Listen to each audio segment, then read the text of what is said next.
welcome back to the March 31st edition of Political Points on Local2.ca. We're at the end of March already. We've got a lot of great things happening in this community, and Andrea Riopel is back with me to discuss fitness and cycling, and you wanted to talk about Gravity Park that you'll be going to council in a few days to promote that. What's that all about?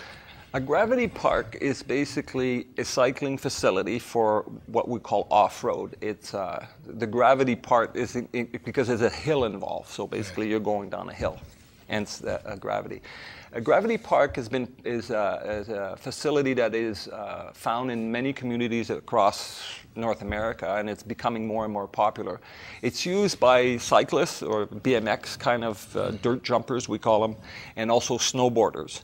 And there's been a large interest by certainly a segment like the skateboard park folks have their skateboard park. And what has happened is it's not really designed for bicycles. It's really officially not allowed to have bicycles, but there's a lot of people with BMX, they want to do tricks, they want to do little jumps and this and that. So they kind of been going there, and it's been a bit of a sore point for a lot of people. So the solution to the problem, of course, give them a place to do their thing, and you solve the problem.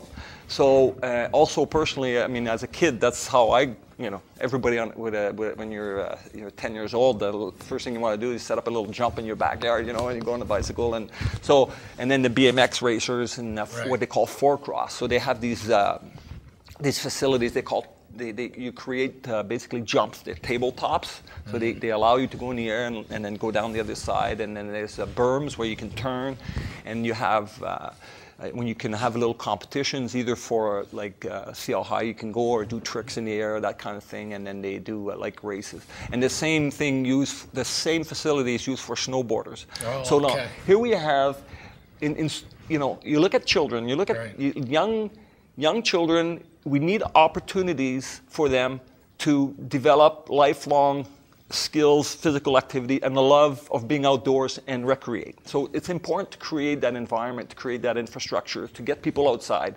Something that doesn't cost anything, that it's very inexpensive, it's already there. So we saw an opportunity, we've been studying it. There's a group composed of the snowboarders and some skateboarders and BMX, and so we form a committee. We've been working with City Hall and looking at studying this gravity park idea. We look at location and where other places do the same thing. And we came up with at Finn Hill, on the south end of Finn Hill, maybe 20 meters out of the way, not in the way at all interfering with the snow, with the tobogganers or anything like that. It would be really a complementary use, and it's well connected with the hub trail. So in the wintertime, it would be used for snowboarding.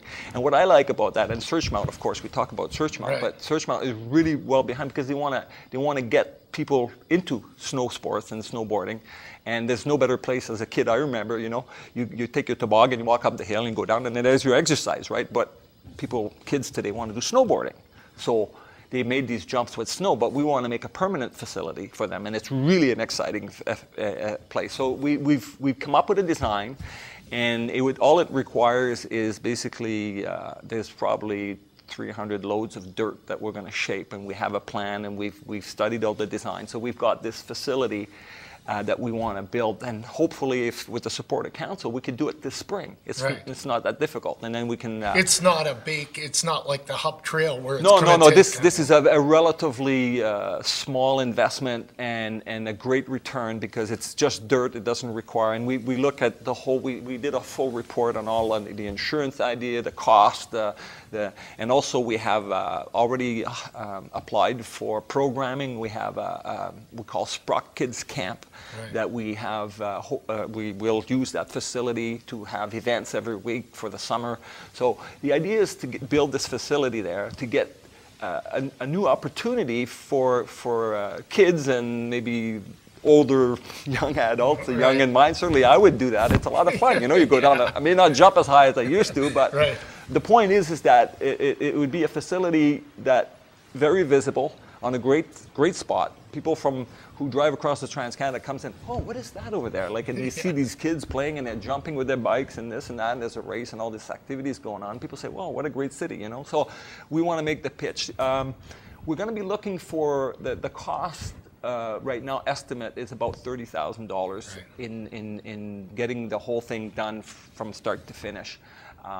That's not bad. The value it's going to have for this community in the long run. For sure, and we may even be able to do it for a lot less, depending on, a lot of times when there's construction going on, people don't know what to do with the fill. They actually we may get some generous corporate sponsor who want to give us some dirt, you know, like they don't know where to put, so we're doing them a favor. So we'll see. Maybe hopefully that will happen.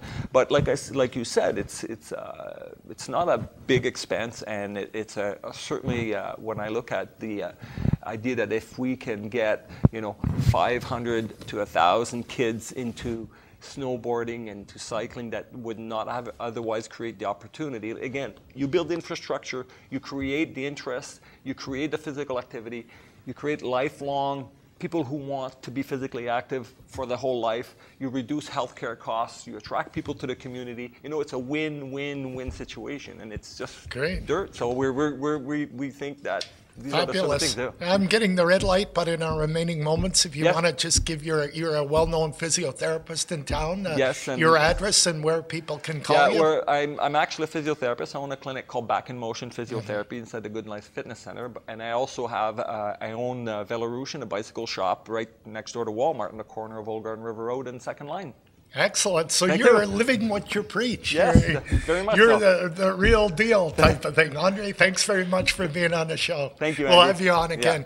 That's Andrea Riopel, and Sault Ste. Marie is better off as a community because we have a guy like Andre here that's doing healing people and preaching physical fitness. So that's the March 31st edition of Political Points. Have a great weekend, everyone.